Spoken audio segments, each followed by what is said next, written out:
I'm Scott. I'm Bill. And we're the Trade Guys. You're listening to The Trade Guys, a podcast produced by CSIS, where we talk about trade in terms that everyone can understand. I'm Alex Kissling, and I'm here with Scott Miller and Bill Reich, the CSIS Trade Guys. Thanks for listening to The Trade Guys. On today's episode, we discuss President Trump's threat to impose a 100% tariff on Canada. Then, the Trade Guys give their takeaways from a busy week in Davos and take a look at recent proposals to reform the World Trade Organization. All that and more on today's Trade Guys.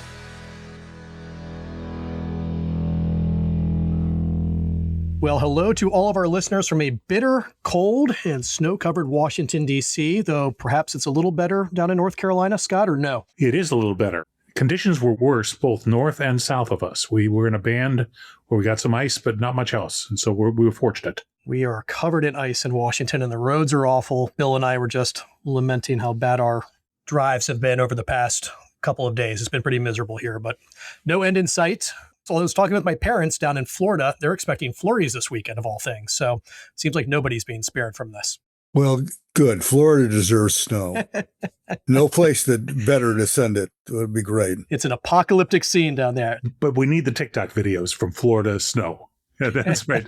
Driving in the snow. Yeah. I have no doubt we'll get them. Be awesome. All right, guys. Well, let's get into it. We spent part of the show last week talking about Canada's relationship with China, and we're going to pick right back up there again today. On January 24th, President Trump threatened Canada with 100% tariffs on all goods coming into the United States if Canada moves forward with its trade agreement with China. And Treasury Secretary Bessent in the past few days said during an interview with CNBC, quote, "I would just encourage Prime Minister Carney to do what he thinks is best for the Canadian people, not his own virtue signaling, because we do have a USMCA negotiation coming up, and I would not pick a fight going into USMCA to score some cheap political points." So, Bill, I'm having whiplash here. Correct me if I'm wrong, but didn't Trump just a week or two ago say that Canada should pursue agreements that are in its best interests when asked about the Canada-China talks? So why the sudden reversal? Is this nothing more than a negotiating tactic around USMCA, or what's going on here? He pivoted, and I wouldn't say that Canada's the only country that's focused on scoring political points these days. The United States is known for it as well. But yes, Trump started out saying that's what he should be doing, and then reversed himself a few days later. I think he began to think about it a little bit. It's pretty easy, I think, to see why Carney did it. On the surface, it's simply an implementation of what he's been saying and what we've been talking about week after week on the podcast, which is that the U.S. signal is that we're not a reliable trading partner anymore. So the obvious conclusion for other countries is find other partners. And Carney has been very clear in saying that he wants to reduce the Canadian dependence on the U.S. economy. You know, 3/4 of their exports come here. Almost half of their imports come from us. And so he's trying to change that. And China's an obvious place to go. There's also a kind of a foreign policy reason, too. The Canadian-China relationship has been in bad shape for a number of years, ever since they detained the Huawei executive at the U.S. request during the Biden administration. And the Chinese then retaliated by detaining the two Michaels, the two Canadian citizens. That's water under the bridge, but the relationship needs patching up. And I think one of the reasons Carney went there was to do that, but also genuinely to try to establish other avenues for Canadian trade, because we'll be talking about this in a few minutes, but his speech at Davos talks about a rupture in the international fabric. And clearly there's been one in U.S.-Canada trade relations. So, you know, he's doing the logical thing. It's also about USMCA, which I'll get to in a minute. But the other thing that's intriguing about it, and we've had other examples of this before, is it turned out to be, in its own little way, a surprisingly conventional deal. The headline item was they traded canola seeds for cars, and the Chinese reduced their tariff on canola seeds. I told Alex this, I learned canola actually is a portmanteau word for Canada and oil. So it's a serious Canadian export. Carney was trying to help the farmers. China raised the tariff on canola during this crisis issue to 100%. So he tried doing the farmers a favor. In return, Canada is letting in 49,000 Chinese electric vehicles at their MFN rate, which is 6.1% instead of the 100% that he had put on after we had done the same thing. It's canola for cars. You could have a long discussion about whether that's politically smart in terms of Canadian politics on Carney's part. Frankly, I have some doubts about that. He's making the farmers happy, but the farmers probably didn't vote for the Liberal Party anyway. The auto guys probably did vote for the Liberal Party. They're mostly in Ontario, and they're not happy. Unlikely to love it. Yeah, right. Although, 49,000 EVs, I don't think is going to break the bank. Trump, of course, is not hesitating to try to score points, is said, well, they're all going to find their way across the border, and this is going to ruin our car industry as well, which very difficult to believe that that's what he says. I think the other thing that's going on here that both countries are reflecting is this is pre-USMCA maneuvering. I think Carney is trying to show that Canada has some alternatives and therefore has some leverage in this negotiation. And Trump is trying to say, oh, no, you don't. And I can retaliate with 100%, bigger and better than anything you can do. And I'm willing to do that. So it's kind of a little bit of a leverage game. The threat was qualified. I mean, he hasn't carried it out yet. It's like his Iran threat. He hasn't done anything about that. And it's like the Korea threat, which was followed the Canada threat, which was to go back for 25% there because they're not moving fast enough on the trade agreement. But on this one, he said they're negotiating an FTA with China, and I'm going to do 100% tariffs. And the Carney response, which was accurate, was A, we're not doing that. Right. It's not a free trade agreement. And B, there's a clause in USMCA that says we can't do that without notifying you in advance. And we're respecting the clause because we're not doing it. So I think the Canadians sort of substantively. And Trump doesn't care about that, though, right? No. The Canadians have the better part of the argument. Yeah, right. But that doesn't matter. And so the leverage game goes on, and it just confirms what we said about USMCA before. I can see a path to renewal, but there's going to be a lot of drama for the next 6 months, and this is just the first act. Look, I think Bill's got it scoped right, is that the China agreement with Canada was a very transactional one. And I think is now cabined off and doesn't really go much further than it already did. As Bill said, it's some tariff rate quota relief for electric vehicles from China. The first cars in, as I mentioned last week, will be Teslas assembled in Shanghai because they've got their dealer network set up and they're ready to take advantage of it. I don't think that's anybody thought that through, but that's what it is. And in the meantime, canola oil gets a more reasonable tariff than 100%. So that, I think, is cabined off.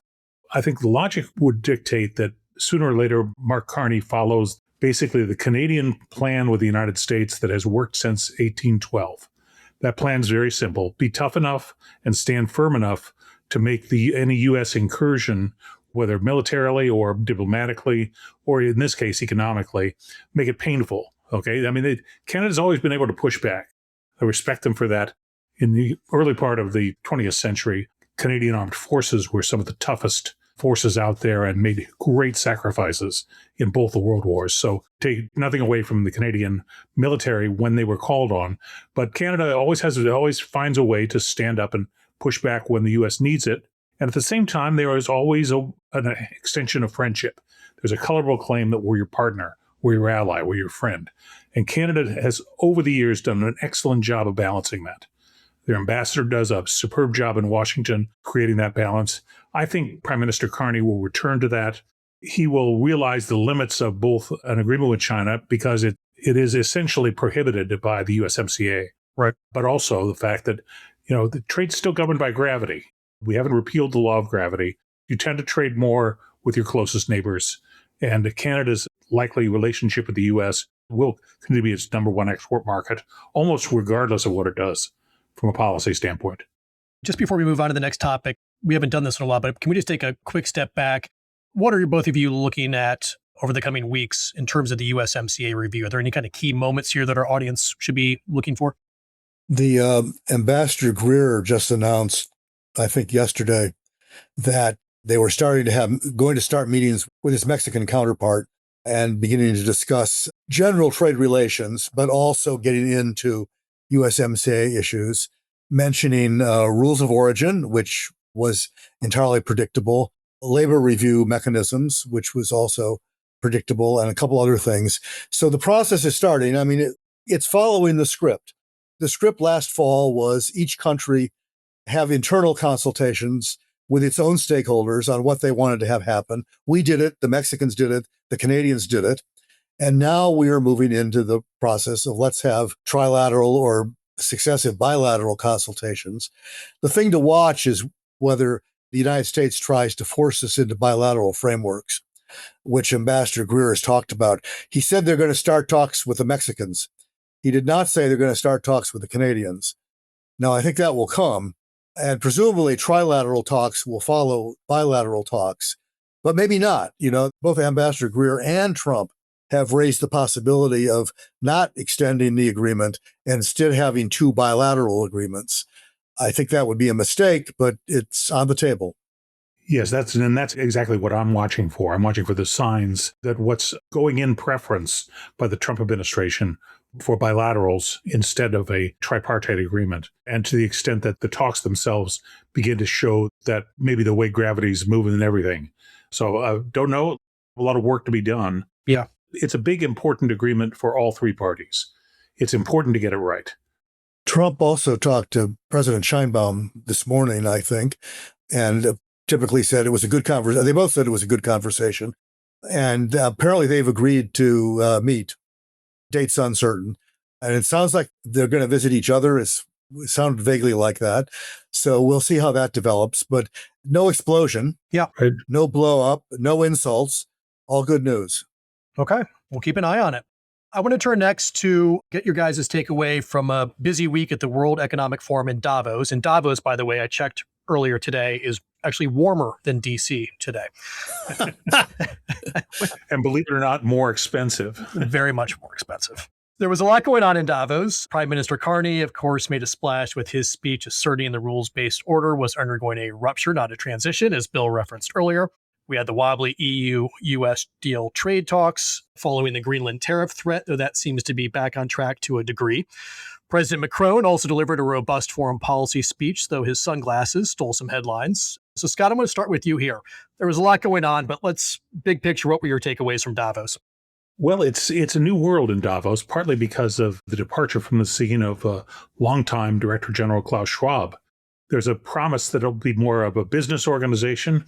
We'll see what comes of it. There was certainly the organization had a fairly clear agenda and was driving it fairly strongly. And a lot of portions of that agenda that were so promising a year ago look like they're going nowhere. So we'll see what happens in the interim in the hands of sort of the BlackRocks and JP Morgans of the world. It may be a very different operation.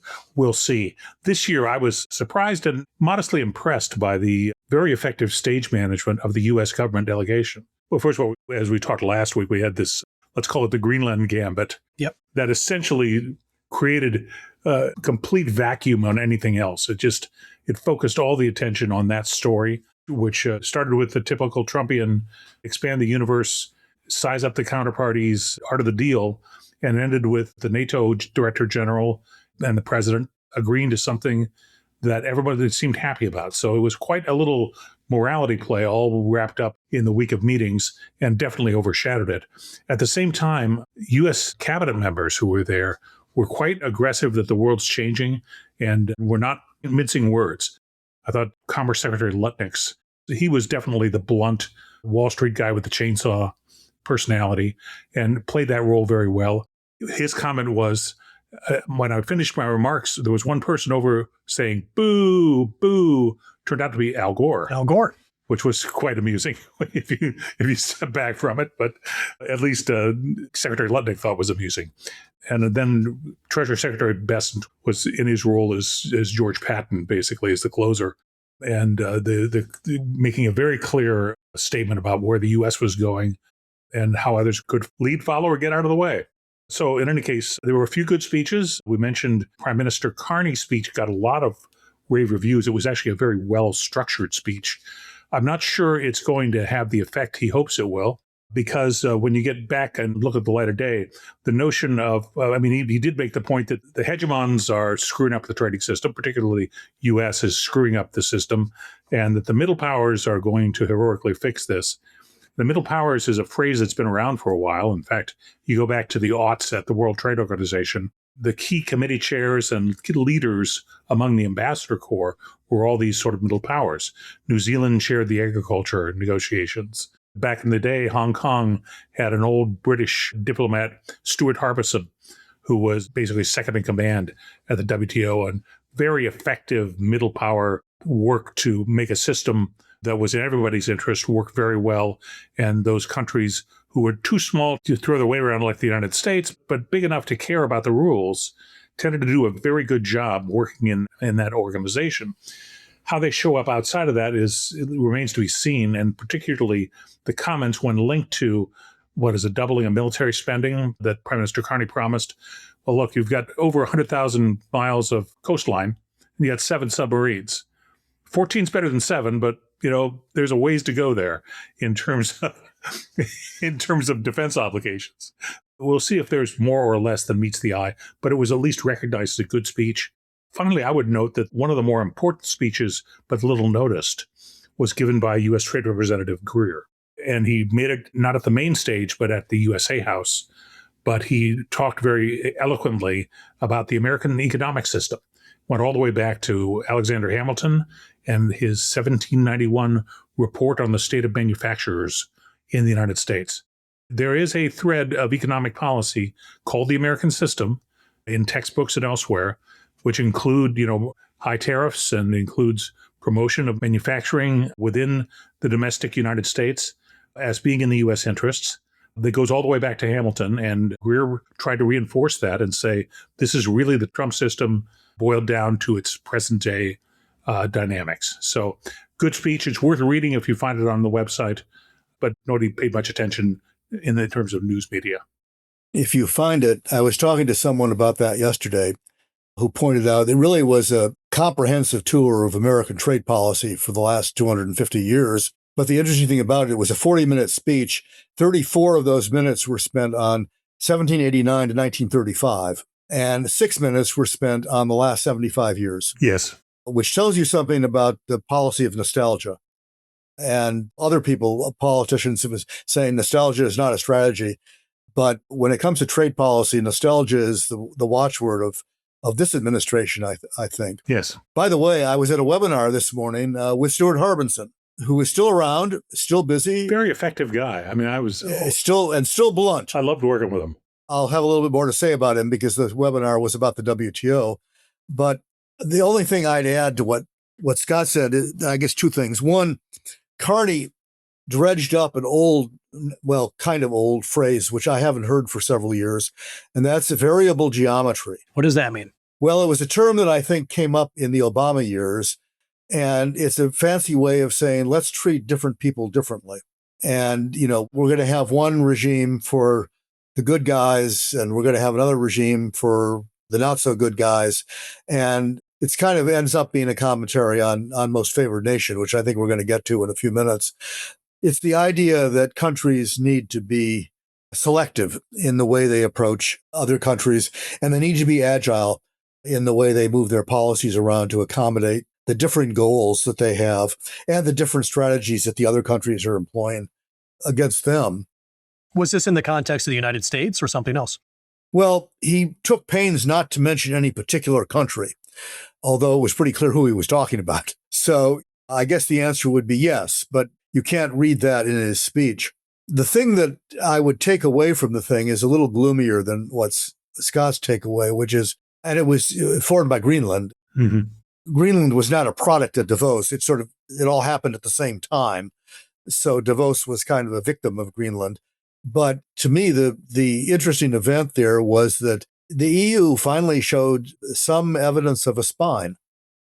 And they've been an invertebrate for a long time. And there seems to have been maybe an inflection point here that Trump pushed too hard and too far on a political issue, a territorial land grab, basically, from the European point of view. And that caused them to coalesce, unite, and push back.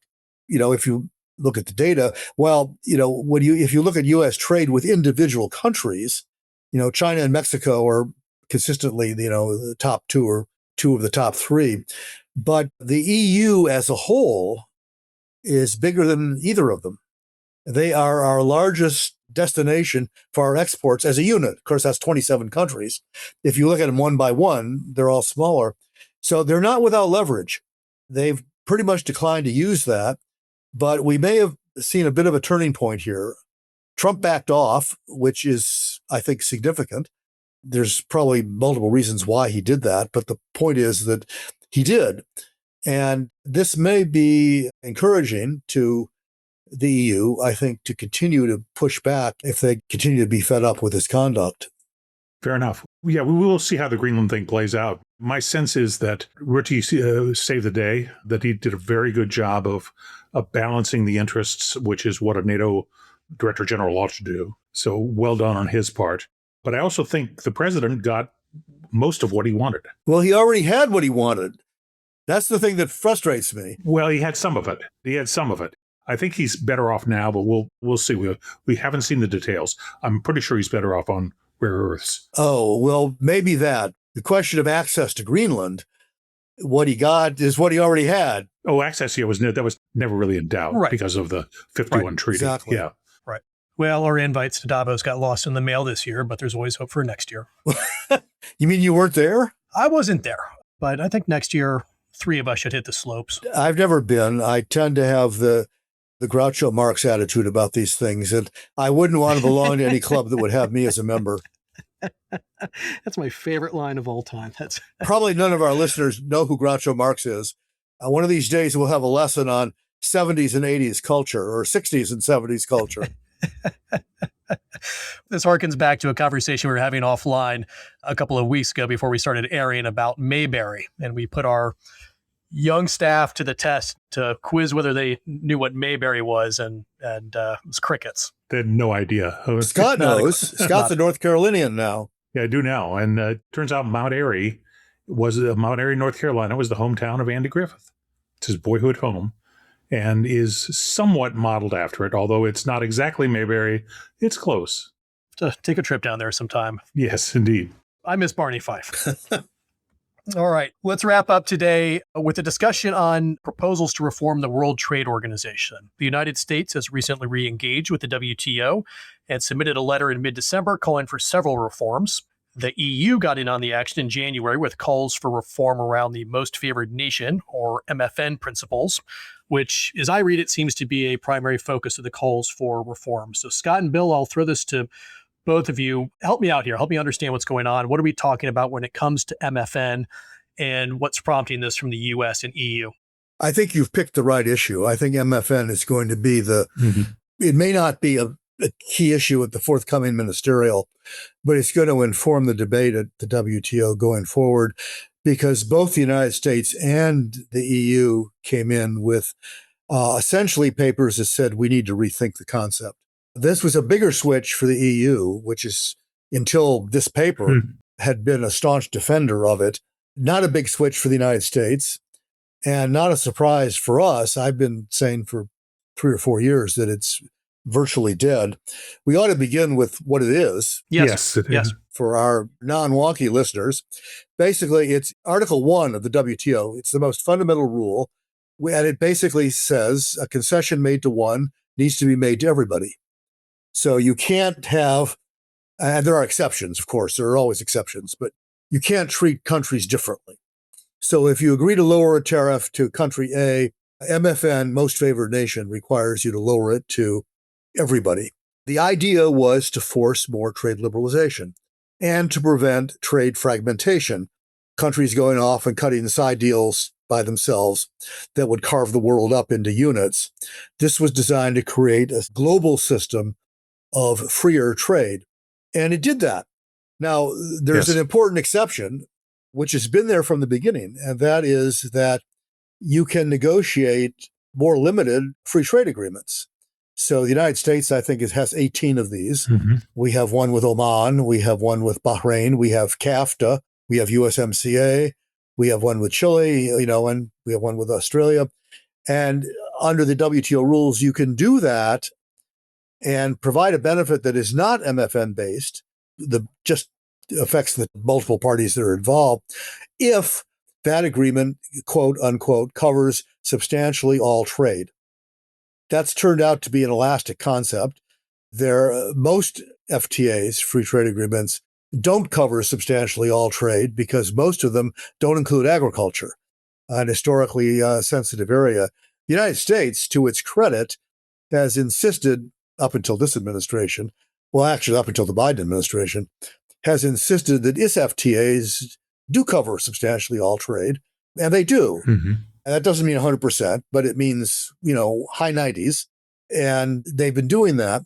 So there are exceptions. But what has happened now, Trump tore up the script because basically, the minute he had Liberation Day and had differential tariffs for different countries, that was the end of the United States' use of MFN. And now the EU is coming in saying maybe it's time for everybody to do that on the basis of reciprocity. That was the word that Shevkovich, the EU trade commissioner, put into the debate, not a new word. But the idea is basically if the United States is going to hit us with 50%, we ought to be able to go back and hit them with 50%, but not have to do that to the whole world. Yes. Now, this has been creeping around the edges of the WTO for some time now. The basic principles of non-discrimination are really important. I want to reemphasize that there are two ways of judging non-discrimination. One is called most favored nation, which means you extend the terms to country A that you extend to all your other normal trading partners. And then there's national treatment, which basically says you'll treat the products of country A no worse than you treat domestic products in a like category. And the combination of national treatment and MFN are very powerful tools to remove discrimination from the trading system, which I think overall is a good thing, and most traders think overall is a good thing. It's crept in because there's many members who want to go further in the WTO and have been unable to because of the free riders. That if you negotiate an agreement in, say, government procurement, as an example, and make concessions to others who are at the negotiating table, and then apply the MFN's principle, you have benefits accruing to a large number of countries who undertook no obligations. So that's what's known as a free rider in the system. The WTO government procurement agreement is a non-MFN agreement. So it's been broached. Same with the information technology agreement, although practical purposes, the ITA covers essentially all production in the sector that it applies to.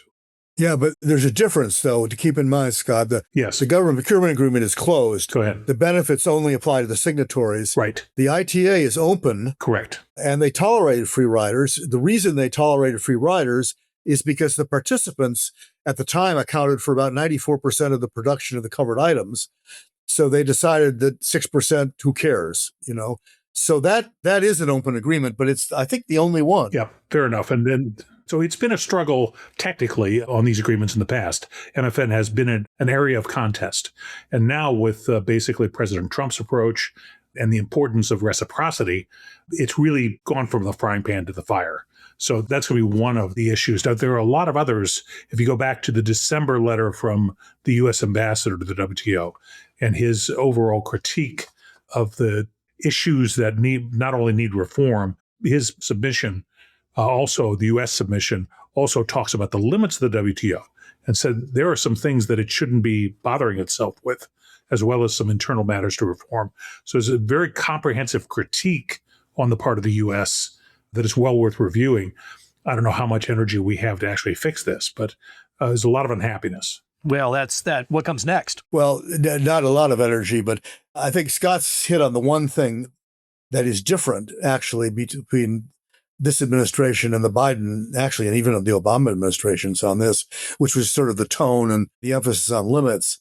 The specific things that the U.S. paper focused on are not new things. Plurilaterals and the idea of sort of coalitions of the willing, which the United States has championed for a long time because of the increasing difficulty of getting 166 countries to agree on anything. They came out for that, and that was a disguised attack on India, which has been standing in the way of those. We've talked about MFN. The issue of what's called SDT, special and differential treatment, has been a U.S. complaint for a long time. This is the provision in the WTO rules that allow developing countries to either, depending on the rule, either be exempt from the rules or to have a longer period to comply with the rules. It's designed for developing countries, but who's developing and who isn't is a matter of self-definition. So you've got a lot of countries, including China, that claim that they're developing countries. Right. Fixing that and regularizing that has been a U.S. priority for at least 10 years. Dealing with the dispute resolution system goes back to the Obama administration. And dealing with non-market economies, you can choose your word, non-market economies, overcapacity, economic coercion, they're all sort of in the same bag, is not a new theme either. So in a sense, I took heart from the U.S. paper because it means they're participating. Mm-hmm. They showed up and they said, here's an agenda. Yes. And, I don't think they're going to get that far with the agenda, but at least they're going to play the game. And we have an ambassador there. Right. And the EU is playing the game too. I don't think, and based on the thing I had participated in this morning, nobody seems to have high hopes for the ministerial that's coming up at the end of March to break a lot of ground. Yeah. But I think what you are going to see is a lot of active debate and discussion, and hopefully, at a minimum, some work plans and parameters set out for the next 2 years. All right, guys. We'll keep an eye on it. This is our last episode that will air before the Super Bowl, so I'm not letting you guys go without getting your Super Bowl predictions in a game that I frankly couldn't care less about. But Scott, I'll start with you. Pats or Seahawks? Well, it is an emotional matter. I'm glad to see the Patriots make the comeback they've made with young talent and a very talented coach. I do like Vrabel. He's a good coach. Yes. It's so impressive. And the turnaround that is really, you can only conclude that this individual and the people that Mike Vrabel surrounded himself with know what they're doing. Because to go from 2 seasons of, I think, a total of 4 to 6 wins per season, really mediocre, worse than mediocre performance for 2 years, and then this immediate turnaround to a very strong and championship level caliber team. It's impressive. That gives me hope for my Bengals. Bill? Well, as typically, since I'm not a huge fan of these things, my sentiments are based entirely on other things. I'm for Seattle because it's my favorite city in the whole country. It's a great city. It's not a very objective view because of the 7 times I've been there, it was not raining 6 of them. You should play the lottery. I don't have an accurate view of actually staying there, but I think it's a wonderful city. The Seahawks is this the first time they've been in the Super Bowl? No. No. Won a couple of times. No. Yeah. Well, I mean, this is the rematch because they played the Pats and made that disastrous decision to throw it at the goal line, and the Pats intercepted it when they could have just run the ball and won the Super Bowl. So there's retribution on the line here for the Seahawks. Well, as far as I'm concerned, the Patriots have won enough. They don't need another one. I'm for the Seahawks. Fair enough. All right, guys. Good to see you. Thanks to all of our listeners. We'll see you next week. Thanks.